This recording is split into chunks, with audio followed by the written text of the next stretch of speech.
All right, Shalom. First off, I'm going to start off by giving all praises, honor, and glory to Yahweh, Bahashem, Yahweh Shad, Bahashem, Rachakudash. Yahweh being the Heavenly Father's true name, Yahweh Shad being the name of his only begotten Son. Double honors unto the elders and the apostles, a great millstone who rule well and teach well. And peace, blessings, and salutations to all you walk him throughout the four corners of the earth, continuing to push and do the works in truth and sincerity.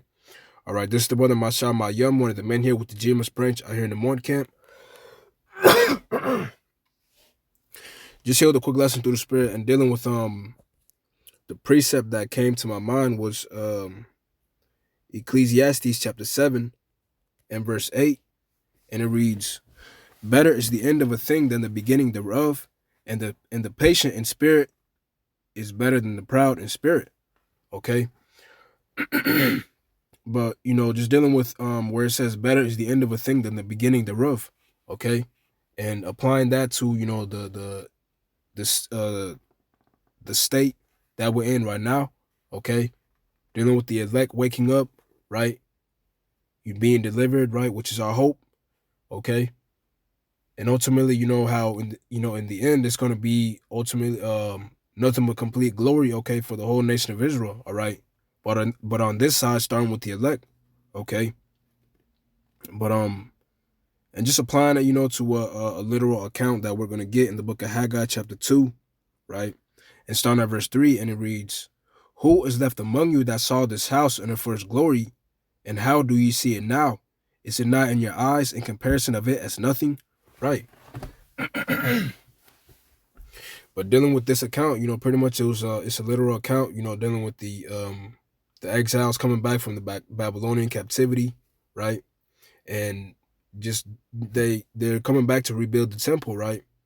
But he's asking the question how, where it says, "How do you see it now? Is it not in your eyes in comparison of it as nothing?" Right. So how the house, how the temple looked before they went into captivity and coming back to rebuild it, right? It was obviously destroyed, okay, and they're rebuilding it up, okay. So just applying it through the spirit, in the situation, in the time that we're in right now, right? Like it says in Lamentations chapter 4, right, and start at the top. This is Lamentations chapter 4 and verse 1. "How is the gold become dim? How is the most fine gold changed? The stones of the sanctuary are poured out in the top of every street." Okay. So dealing with, when you look at the nation of Israel, right? That's the state that the nation of Israel is in right now, okay? It was most fine gold, okay? Jake was in the glory, okay, when the whole nation was following the laws, okay? When you read about it in the history, right? But now that you look at it, right, it says the most fine gold changed, okay? And that's the state of Jake in his captivity, okay? But once again, dealing with the elect are the ones that are waking up, okay, that are returning, right? Which is what we hope to be, the men of the Lord, the brothers that you see out there on the highways and byways, okay? And once again, even the speckled birds waking up, all right, from all the other nations that they've been scattered to, taking heed unto this word, okay? Because if you can take heed and the spirit resonates with you, and then hey, you're an Israelite, all right? Despite, once again, whatever you look like, okay? But going back to Salaki, I gotta keep clearing out my voice. I was a little sick earlier, but going back to Haggai chapter 2 and verse 4, but just showing you, comparing it in a spiritual sense, the house, right, to the nation of Israel, right?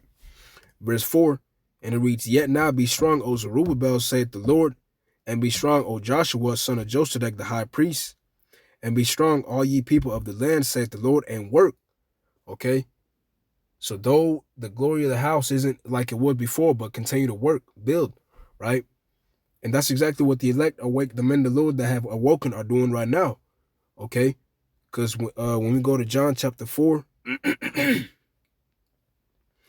we go to John chapter 9 and verse 4, right, it reads, Yahushua said what? "I must work the works of him that sent me while it is day. The night cometh when no man can work." Okay? So this is what Yahushua was doing when he was on the earth, okay? He was preaching, he was teaching the word, and he was building up, he was feeding the sheep, Okay. And that's exactly the same thing that we're doing in the times that we're in.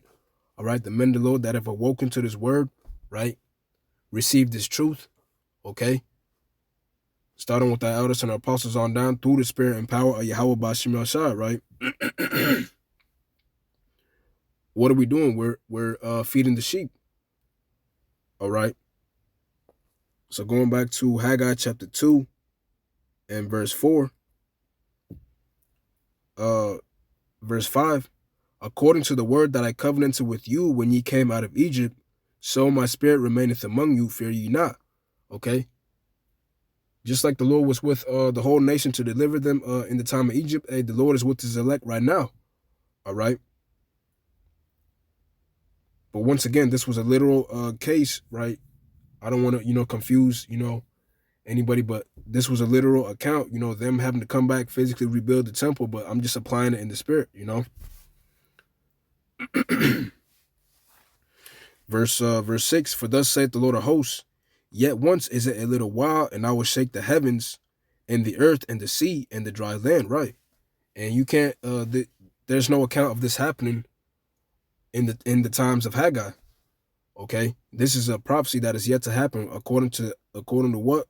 Because when we go to Isaiah 13 and 13, okay, this is Isaiah 13 and verse 13, and it reads, therefore I will shake the heavens, and the earth shall remove out of her place in the wrath of the Lord of hosts, and in the day of his fierce anger. Okay, this is dealing with the times that we're coming into, okay, the times that we're in right now, all right, among the elect waking up, right, as the elect are waking up and being built up, right, this place is on its way down and ready to be destroyed. Okay, so that's going to happen now, dealing with the nuclear destruction. All right, nukes. Once the nukes get shot off, okay, upon America, that's what's going to cause that shaking. All right, but going back to Haggai chapter 2 and verse 7, I will shake all nations, and the desire of all nations shall come, and I will fill this house with glory, saith the Lord of hosts. Okay. So what? And in the times that we're in, okay, the house, all right, right now, this is the third temple being built. Okay. Because when we go to Amos chapter 9 and verse 11,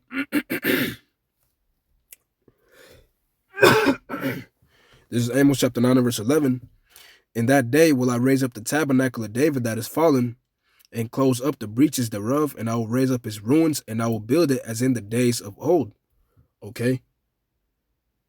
And that's what's happening right now. All right. The breach is being closed. It's talking about the northern and the southern kingdom coming together. Okay. And that's exactly what you see out there on the highways and byways right now. Okay. Because in the times, when you go into the history, okay, even when the Babylonians came to grab up Judah, right, before that, the northern kingdom was already taken by the Assyrians. Okay. So this right now, this is happening right now. Okay, the third temple, okay, that house is being built right now, and that's what you see out there on the highways and byways. Okay, so that's the glory, okay, of this latter house that's starting right now. Okay, dealing with the elect awakening and spiritually building that temple. Okay, going back to Haggai 2 and verse 8. And it reads this, right, and real quick, dealing with that Haggai 7, and I will shake, it says, and I will shake all nations, and the desire of all nations shall come, and I will fill this house with glory, right? Because ultimately in the kingdom too, okay, these nations are going to be servants unto the nation of Israel, okay, dealing with Isaiah 60 and 16, right?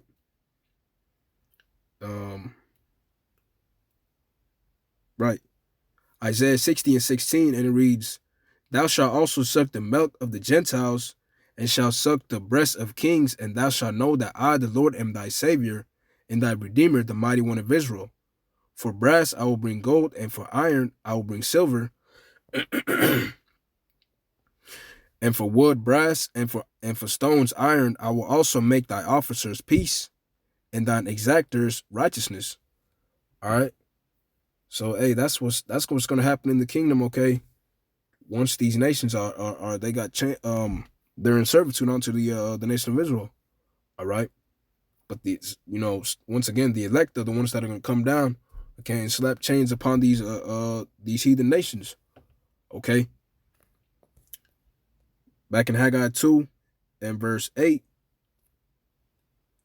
right? The silver is mine and the gold is mine, saith the Lord of hosts, right? Just like we read, okay. We're gonna benefit off of all their wealth, okay, all the resources, all right, everything. Okay, we're gonna it says thou shalt suck the breast of kings, okay? That's dealing with what? Their wealth. All right. Verse 9, the glory of this latter house shall be greater than of the former, saith the Lord of hosts. And in this place will I give peace, saith the Lord of hosts. Right. So this third temple is what's being rebuilt, and the glory is going to be far greater than whatever than it was before. Okay. Once the elect get delivered on this side, okay. Once the building of this third temple is fully built or complete, once the elect are sealed, all right. And that's when that glory is going to be magnified once the Lord delivers his elect. Okay. Because real quick, going to 1 Corinthians chapter 3 and verse 9, and it reads, for we are laborers together with the Most High. Ye are the Most High's husbandry. Ye are the Most High's building. Okay, so that's dealing with the men. Okay, the men that you see out there on the highways and byways. Okay, the brothers that you see doing this work. Okay, that's this third temple being built. That's this building, okay? But just dealing with, how it's going to be better than what it was before, okay? And better is the end of a thing than the beginning. Okay, and this is something that we look forward to. All right, each and every day, the elect getting built up. All right, brothers growing in the spirit, continuing to examine. All right, and just being better each and every single day. One person being better, okay, can change a lot of things, okay, and benefit a lot. All right, so each and everybody doing that every single day, that's us being built up more and more. Okay, that's that house being strengthened. All right. But that's the point. Want to give all praise, honor, and glory to Yahweh, Bahashem, Yahushai, Bahashem, Rachakodash, for putting the spirit upon me to do this lesson. Double honors unto the elders and the apostles of Grand Millstone, who rule well and teach well. And peace, blessings, and salutations to all you welcome throughout the four corners of the earth, continuing to push and do the works in truth and in sincerity. With that, I'm going to say shalom.